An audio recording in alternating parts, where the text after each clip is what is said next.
जिथे शिव आहे तिथे शक्ती आहे, जिथे लक्ष्मी आहे तिथे नारायण आहे, जिथे सीता आहे तिथे राम आहे. राम नाम घ्या असं म्हटलं गेलेलं आहे ना, हो की नाही? राम नामामध्ये एवढी ताकद आहे की वाल्याचा वाल्मिकी कोणी झाला का? बरोबर आहे ना,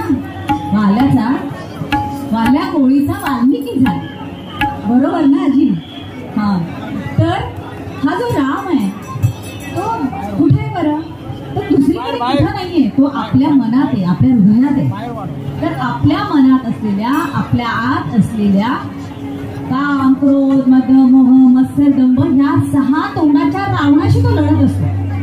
आणि ह्या 6 तोंडाच्या रावणाशी जो लढून जिंकून उरेल तो खरा रामभक्त. आणि त्याच्या हाकेला राम ओर येणार आहे आणि आपल्याला संकटात मदत करणार आहे, आपल्या हातून चांगली कामं करून घेणार आहे. अर्थात संत रामदासांचा हा अभंग आहे जो श्रीरामाचे गुणगान करणार आहे.